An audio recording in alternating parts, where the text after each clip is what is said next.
how you doing? This is Awesome True, and we're gonna do another SmackDown recap of March 28, 2025. So the first thing that we see is the promo. First, we're gonna start with Cody Rhodes. What do you think about the Cody Rhodes promo? Yeah, Cody Rhodes just, the crowd was just cheering the whole time. Like, they were just singing Cody Rhodes. Yeah, so the whole time Cody Rhodes was just, getting praised for that.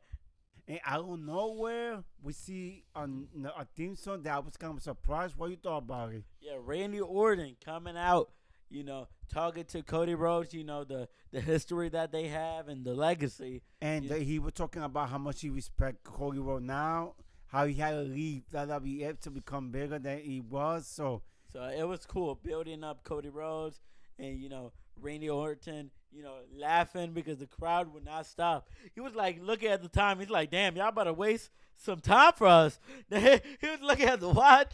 No, I like how Randy Orton was showing mad love, mad respect for Cody Rhodes, and no, it was great. And also Randy Orton, after all the love, he did tease. He said, remember, Cody, after you beat up John Cena, I'm chasing for the 15th time to be champion. So don't think he's safe. So we'll see. Maybe that's the future for Cody Rhodes, or maybe the future for John Cena. Oh yeah, I want to see what happened on WrestleMania. And then we got another surprise, another theme song. So we get Drew McIntyre, popular in Europe. So they were also singing they were singing everybody's name in this whole SmackDown. It was crazy. So Drew McIntyre, mad funny. He's one of the best heels right now. Annoying Cody Rhodes, annoying Randy Orton, and it was just fun to see all three of them together. Yeah, because Drew was complaining that Randy wanted to be next for Cody Rhodes, but Drew wanted to be next. So no, it was a great promo. So it shows that Cody or John Cena has a lot of future opponents lined up. So it's gonna be very interesting. Oh yeah, so let's move on to the next thing that happened. So we have Street Profits versus Pretty Deadly for the WWE World Tag Team Champions. They had a fun match, and the London crowd was loving Pretty Deadly, but Street Profits were on top.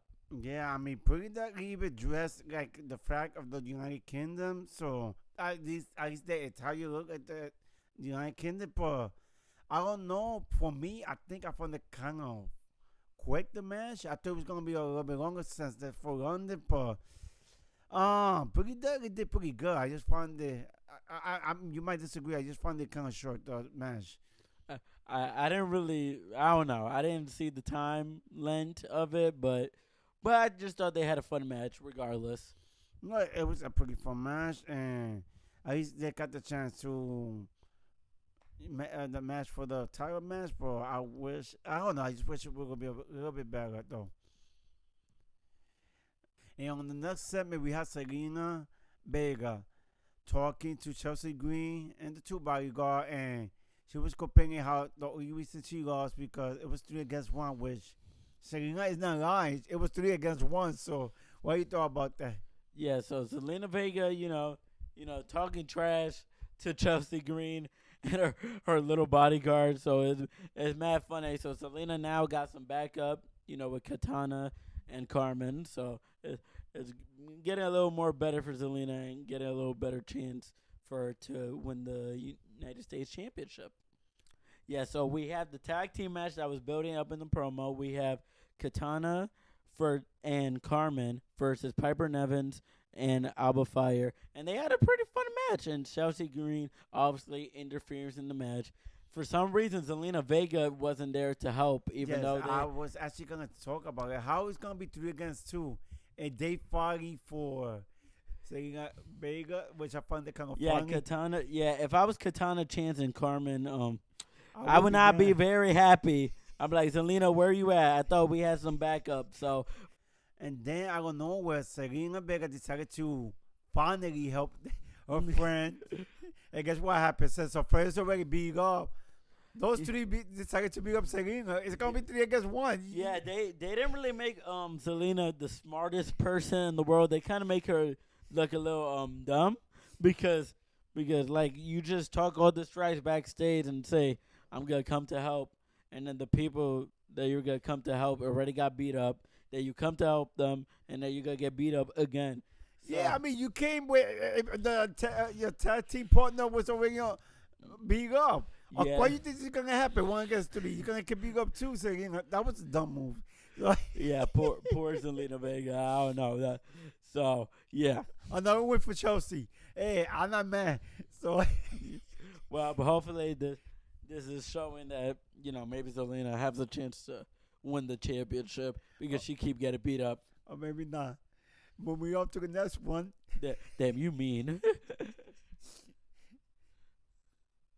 And talk about people getting involved in a match. We got Jacob Fatu getting involved in the match of LA Knight versus Braun Strowman. And talk about the match. They actually had a pretty decent match with LA Knight, trying to, play his strength in the match. And I thought that was a fun concept for the matches.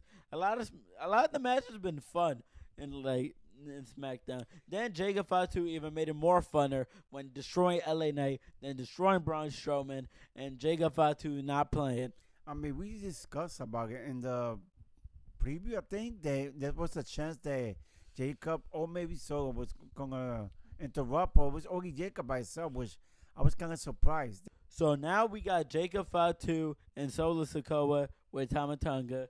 And for some reason, Solo is just upset at Jacob Fatu being all by himself and, beating up Braun Strowman and LA Knight. And Jacob Fatu just screaming the hell out of Solo. So Solo was like, yo, calm down, cuz you being a little too loud. So Jacob did actually relax, chill for a second, but he's still not happy with Solo for some reason.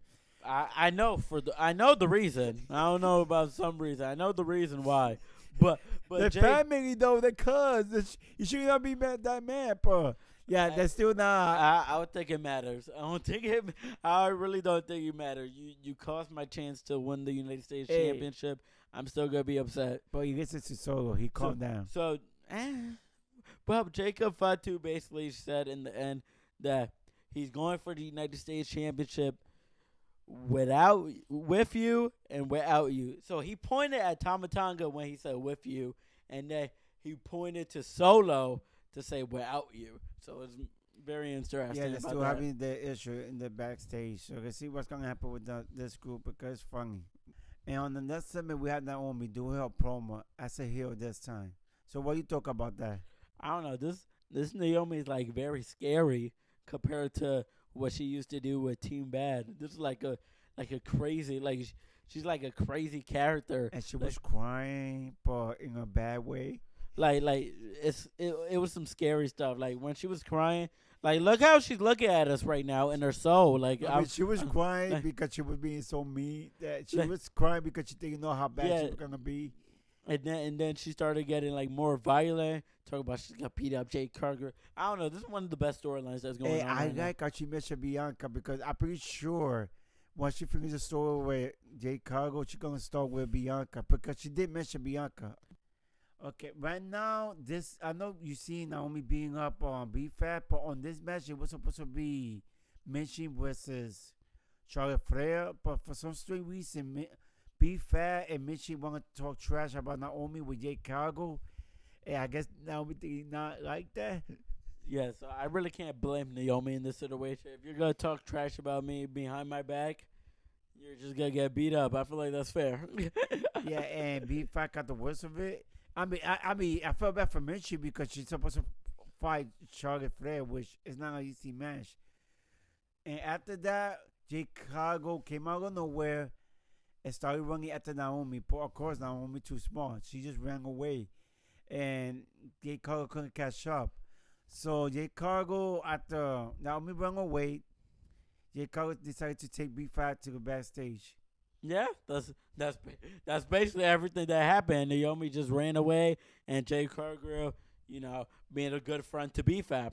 And then she stayed in the floor in the ring. Yeah, waiting for Charlotte Flair. Yeah, that's not you don't want to get beat up facing Charlotte Flair, to be honest. Well, it's time to get beat up when you're gonna face Charlotte Flair. So Michin, after getting beat up by Naomi, had to do a match with Charlotte Flair, and Michin actually did really good in that match. Yeah, I thought it was gonna be a squash job because she got beat up really bad, but she actually lasted a while, way longer than I thought because she got beat up by Naomi really bad. So Yeah, so, but Charlotte Flair did the finger eight. Charlotte Flair won the match, and yeah. I mean, yeah, I see it wasn't as bad as I thought it was gonna be. So a solid match. I'll give it a solid match. Then we watched Tiffany do a promo against Charlotte, which it was incredible. But does it really matter that it was incredible? What does that supposed to mean? What? What? Yeah, Wait. because last week she got destroyed by Charlotte. But it's, but no. But this is redemption. You can't. I feel like we have time for WrestleMania. You can still build up Tiffany with this is her redemption promo. So you see how they're doing Cody Rhodes and John Cena, how Cody Rhodes is not talking to John Cena. This is what they should have did with Tiffany and Charlotte. Tiffany talks, Charlotte goes like walk away or beats up Tiffany. Let Tiffany talk like this because she's not ready. Because at NXT, she was only a heel. She should have been at NXT, in my opinion, a little longer, like Carmelo Hayes or Trick Williams, or Roxanne Perez, because all those three were faces and heels. They learned how to be faces and heels. Did Tiffany learn how to do it? No. Is that her fault? Not really. It's WWE's fault. But she should have been at NXT longer, and that's why she's not really good. But she did amazing in this promo. But that was my point last week, what I was telling you. So, yeah, I mean, she did a great promo. Great promo, building up the storyline good. So it was not last week, but this week was good. I'm a Tiffany fan, even though I'll be. I don't know. Yeah, that was very mean. Nah, it's all love. No, it's not. So we have Drew McIntyre versus Randy Orton. The crowd was going crazy. The crowd loved this match. And, Drew McIntyre and Randy Orton, they're going to have an amazing match. Yeah. I was kind of surprised about the match. It just came out of nowhere. Like the RKO. But this time, I think he went for the RKO. So Kevin Owens came and, interfere in the match. And Drew McIntyre got a well-deserved win. Claymore. He killed it. He needed that win because he been losing a lot. So Drew got the win out of nowhere, not the RKO, though. Yeah, so Drew McIntyre, I'm glad that he got that win because he needed this. Because after this poor storyline that they're making him do. So we have Jimmy Uso versus The Miz. This started with like a backstage promo. The Miz and Carmelo Hayes talking trash about Big Jim and saying that how his brother's, way better than him. And, he's just, the brother that's not going to be successful. Even though The Miz got scared of Big Jim because Jimmy Uso was going to threaten to slap him. And Miz was like, and then Carmelo Hayes, you was really scared of him? So how was the match? Before the match even started, they already said that for some strange reason they put the record that Jimmy beat The Miz already 3 times. So it wasn't even looking good for The Miz from the beginning. Why would they say that? So when I saw like a 3-1 record, I already knew Jimmy was going to win. I already knew Jimmy was going to win before the match. I like them putting the records personally. But, yeah, the 3-2-1 record, because they haven't fought since 2014, and a lot of stuff happened with them. So that's really cool that they put all the stats and all that stuff. And Jimmy Uso, Big Jim, got the win. Yeah, it was a good match. The Miz always give a good match, so it's what it is. But they make it too obvious when we'll talk about the records. So on the next segment, we see Drew McIntyre doing an interview because he's so happy that he finally got a win, and he did it against Randy Orton, which is a tough win to get, to be honest. So he's talking on the interview there. Damian is nowhere to be found. So right after he finished the interview, he opened the door. Guess who he saw? Yeah, Damian Priest looking mad, like scary and spooky, and Damian Priest, keep beating Drew McIntyre up.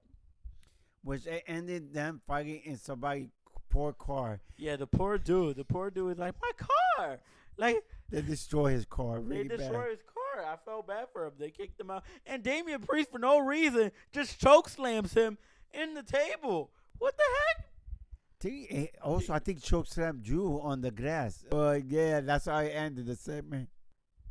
So we get Roman Reigns coming to the crowd. Everybody singing his name.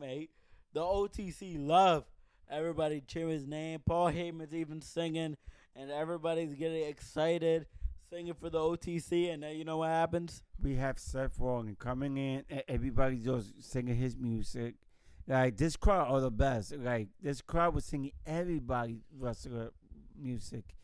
And then after Seth Rollins, who's next? And talk about singing music. People were singing CM Punk song, and it was getting more interesting. Seth Rollins was getting more angry because before then, Seth Rollins and Roman Reigns were talking about their history as the Shield, and Roman Reigns said, "I'm past that. That was too long ago, and I'm the reason why we got Netflix and as big as a company that we are right now." So, and it's very ironic because Randy Orton said it to Cody Rhodes.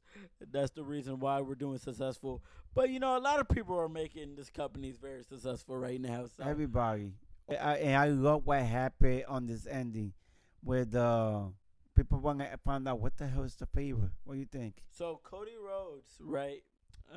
So Cody Rhodes and Randy Orton was talking about their future, right?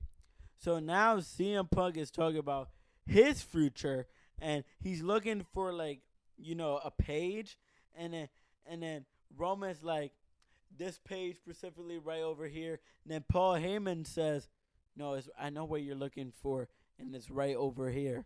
The main event. Because everybody know that CM Punk never main event. So they promised him the main event. And of course, Seth Rollins, yeah, like a crybaby. I don't know what's wrong with Seth Rollins. He's like a little baby, like so annoying. He just was CM Punk. That's it. And Roman Reigns. No, mostly CM Punk. Roman Reigns and CM Punk. I don't know what you're talking about. But yeah, I don't know why he's being like a baby for no reason. So CM Punk getting emotional because, you know, he never had this opportunity. Roman Reigns, I think, personally, he did the best out of this. His faces, his delivery. Roman Reigns is probably the best out of these three with the faces and the delivery. And CM Punk, you know, amazing with his promo. And, you know, and then we get the big reveal about the favor. Yeah. And wait, they did a favor for him for the main event. Guess what we found out? We find out it wasn't Paul Heyman's favor. It was Roman Reigns' favor. Because Roman Reigns, this is going to be like his 10th, like WrestleMania main event. He been there, been done that. So this is a special moment for CM Punk right now. So I guess, you know, favoring him what he did for him in War Games. And CM Punk was like, wait a minute, Roman. This is not the favor that I wanted. And then the show just ends. To be continued, like it's a TV drama show, like it just ends. So we still don't know what's the favor. We thought it was the main event, like Paul Heyman said, but it wasn't. It's not that. So I don't know if it's gonna happen after WrestleMania. I don't know if it's him trying to put himself in a WWE Championship match. It's gonna be very interesting what this favor is. So that's how it ends, and it's gonna be that's kind of tough because we all thought it was the main event, but it wasn't the main event. It was Roman Reigns' favor. So yeah, Seth Rollins just crying like a baby, and CM Punk and Roman Reigns, Paul Heyman, the main attraction. So amazing SmackDown we have today. So we'll see y'all back in a new video with our recap videos, our prediction videos, and you know, had a fun time today in SmackDown, and you know, we have TikTok, we have Instagram, we have a YouTube, all in the link below. And, you know, we had a great time today. Yes, we did. And we'll see y'all in the next video. Peace out.